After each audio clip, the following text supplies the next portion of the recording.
Bismillahirrahmanirrahim.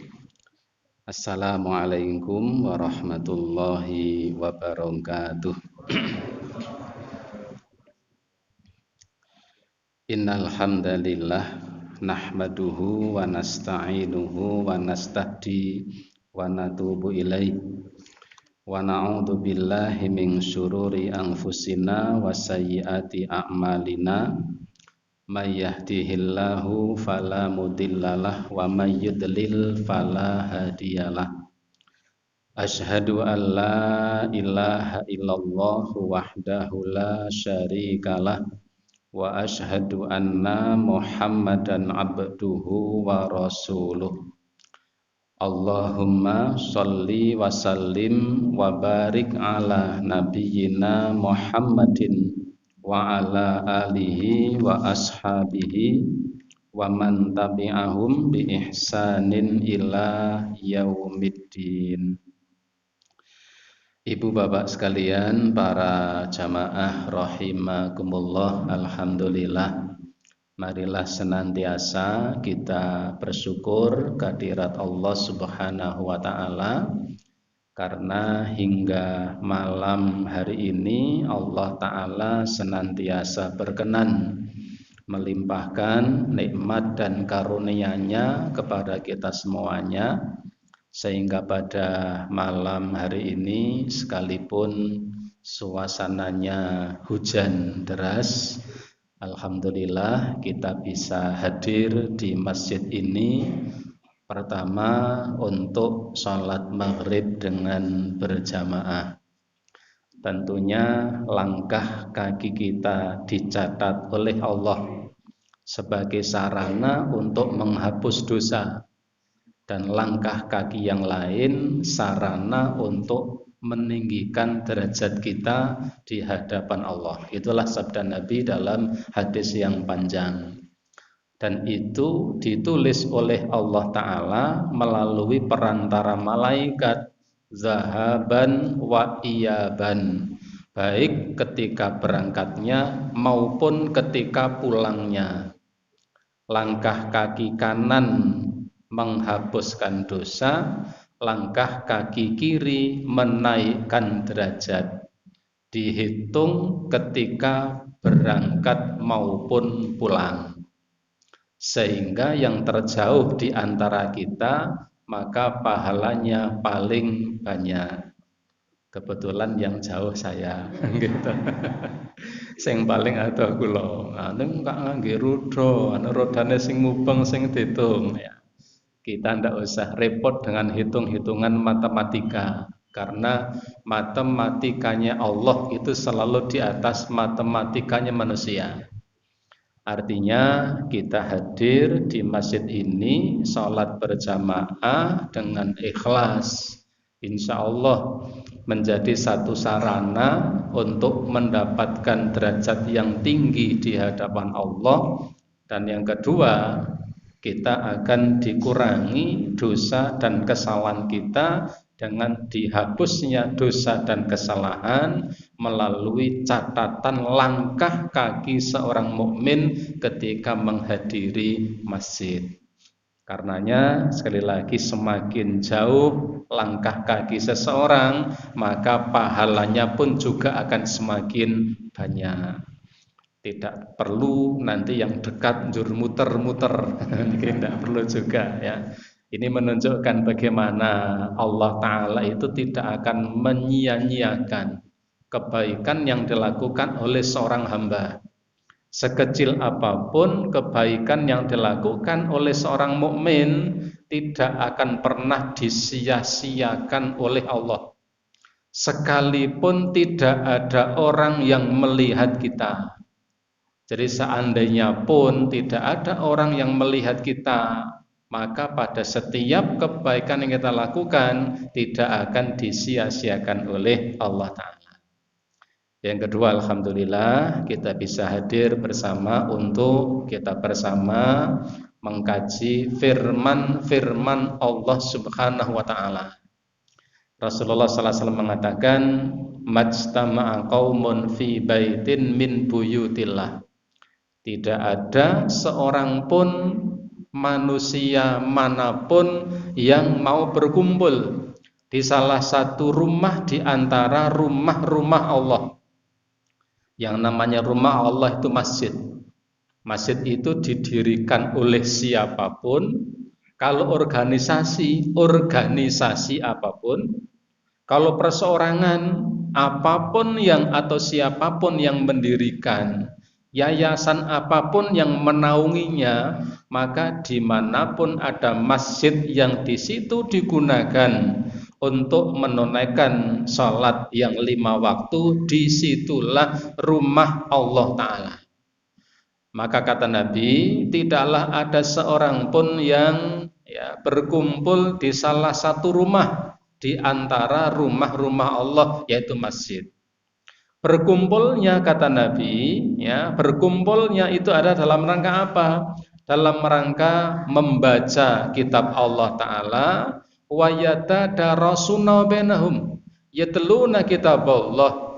Berkumpulnya manusia di masjid itu dalam rangka membaca firman-firman Allah Ta'ala.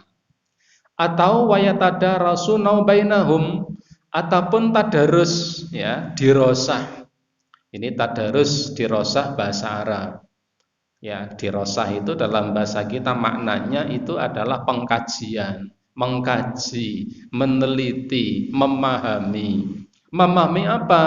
Memahami firman-firman Allah Subhanahu wa Ta'ala.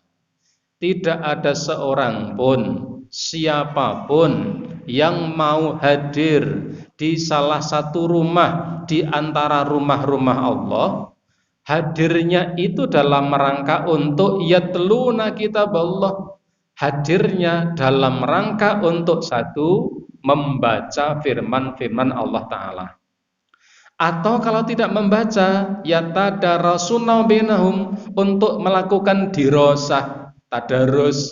Tadarus itu mengkaji ayat-ayat Al-Qur'an. Kata Nabi sallallahu alaihi wasallam, illa nazalat alaihimus sakinah, kecuali satu, Allah pasti akan memberikan sakinah, bukan sakinah, sakinah, Allah pasti akan memberikan sakinah. Sakinah itu artinya apa? Ketentraman, hati yang tentram, penggalih sing sekeco itu. Kata Nabi begitu, siapapun mau hadir di masjid, berkumpul untuk membaca Al-Quran atau mengkaji isi Al-Quran, kata Nabi, satu, orang itu pasti akan Allah berikan ketentraman. Tentram kalih senang itu beda, benten. Nek seneng niku iso digoleki. Tapi kalau tentram itu fadlun minallah, pemberian dari Allah Ta'ala. Terus nek seneng niku iso digoleki, mancing niku seneng, seneng. Nyumet mercon, umpetan, ana wong mlaku ora ngerti sumet saka dodowan, njur mbasa mercone jeblok, niku sing liwat kaget, niku ngintip, sing nyumet seneng ra jamak niku, kek-kekan, itu senang. Jadi senang dan tentram itu beda, benten. Nek seneng niku iso digoleki. Kadang regane larang, kadang regane murah, ngoten. Nek kula ceh cilik biyen arek golek seneng niku murah. Pados godhong kopi terus dipincuk ngeten iki, godhong kopine diparingi napa niku? Dikasih biting, mangke tengahe niku dipelantrangi biting, tengahe kei jagung.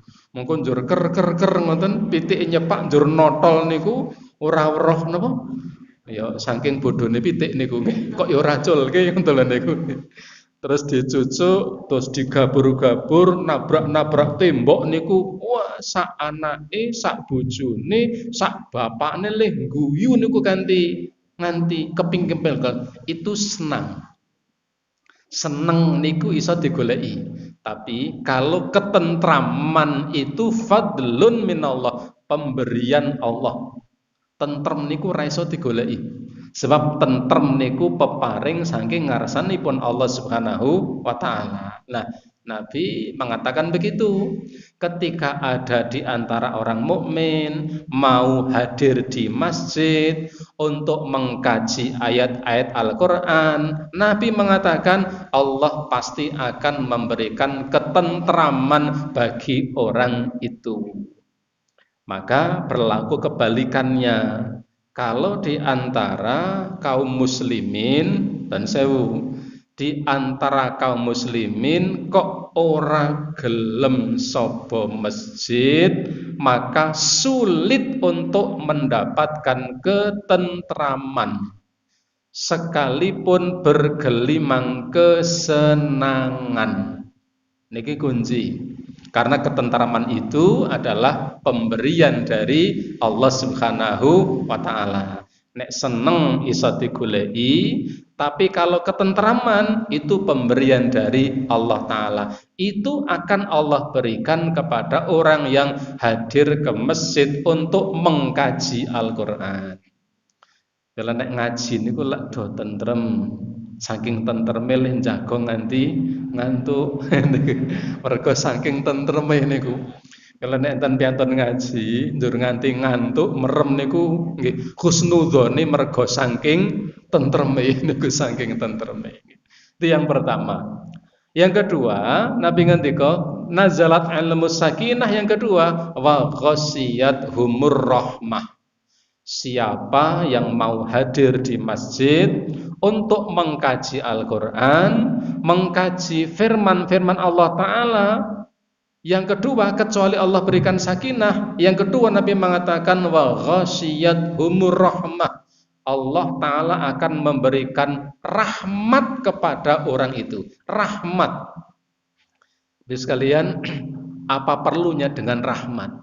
Bis sekalian, rahmat Allah itu sesuatu yang sangat diharapkan, sesuatu yang digadang-gadang oleh setiap mukmin, setiap umat Rasulullah Sallallahu Alaihi Wasallam. Kenapa?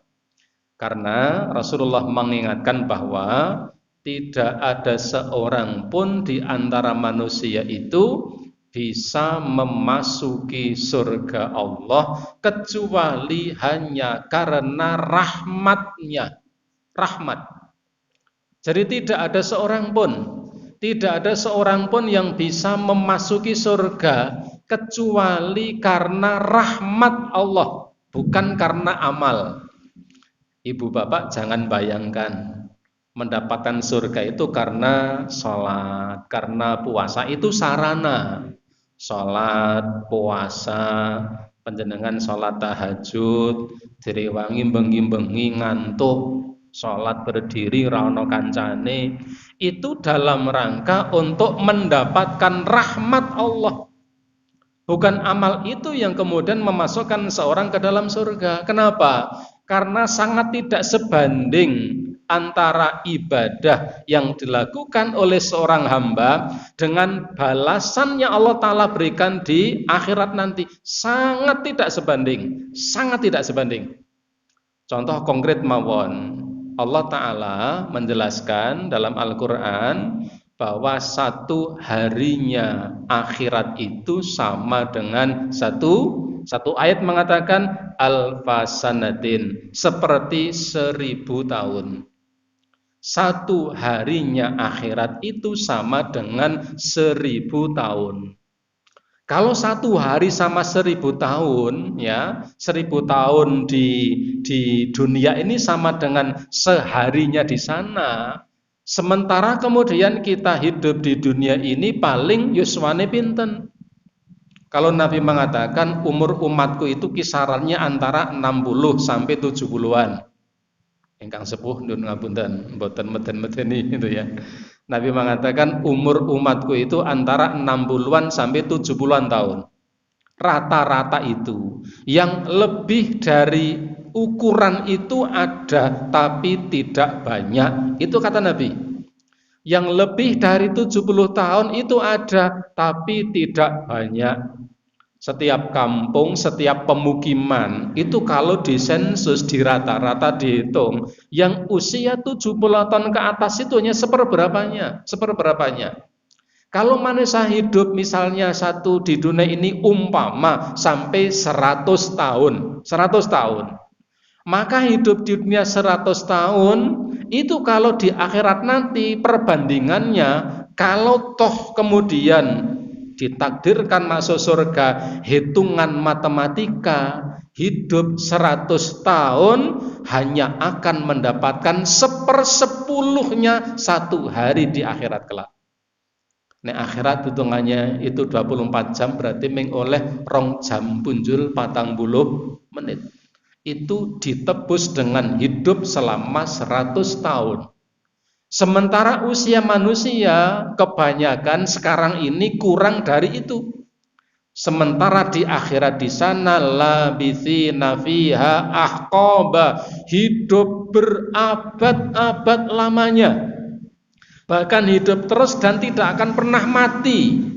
Maka karena kalau seseorang di akhirat nanti hidupnya terus, misalnya andai saja Allah masukkan ke dalam surga, di akhirat nanti hidupnya berpuluh-puluh tahun, beratus-ratus tahun, beribu-ribu tahun, dengan modal ibadah hanya 60 tahun, itu tidak akan sebanding.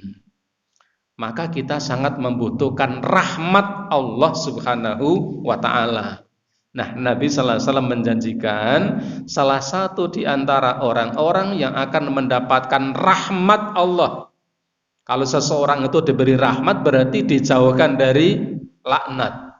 Ketika seseorang itu dilaknat oleh Allah berarti dijauhkan dari rahmat. Ketika diberi rahmat oleh Allah berarti dijauhkan dari laknat. Salah satu yang akan Allah berikan rahmat adalah orang-orang yang hadir di masjid untuk bersama mengkaji firman-firman Allah Subhanahu wa ta'ala. Itu yang kedua. Yang ketiga Nabi mengatakan setelah nazalat alaihimus sakinah, yang kedua wa ghasyiyatuhumur rahmah, yang ketiga Nabi mengatakan wa haffathumul malaikah, dan orang-orang yang hadir di masjid itu, orang-orang yang hadir di dalam masjid, hadirnya untuk mengkaji firman Allah Ta'ala, maka orang-orang yang hadir di tempat itu, Nabi mengatakan haffathumul malaikah, mereka dinaungi oleh para malaikat dengan sayap-sayap yang mereka miliki.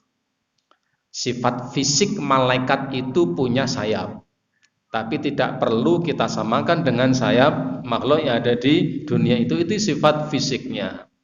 Al-Quran menjelaskan malaikat itu memiliki sayap 2, 3, 4 dan seterusnya.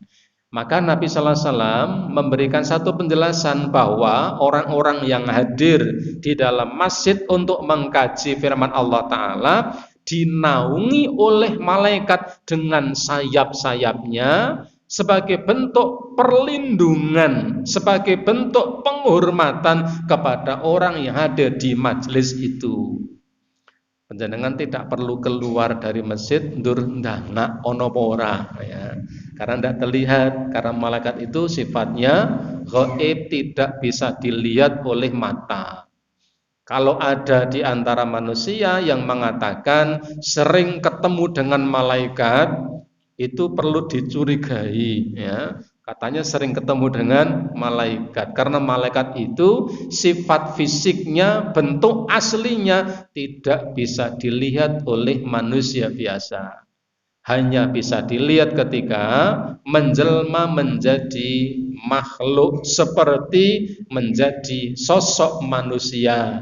Seperti dulu pada zaman Nabi, beberapa kali mendatangi Nabi, menjelma menjadi sosok manusia dan dilihat oleh sahabat yang hadir ketika itu. Ketika itulah sahabat bisa melihat malaikat, tetapi ketika menjelma menjadi manusia.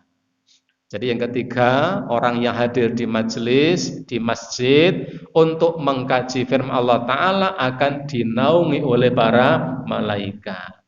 Yang keempat, Rasulullah mengatakan setelah wahafathumul malaika wa dzakarahumullah fi man indah. Yang keempat, yang terakhir, orang-orang yang hadir di majelis itu, di masjid itu, semua yang hadir di tempat itu, maka mereka disebut-sebut oleh Allah, dibangga-banggakan oleh Allah dengan disebut-sebut namanya di hadapan para malaikat yang terdekat.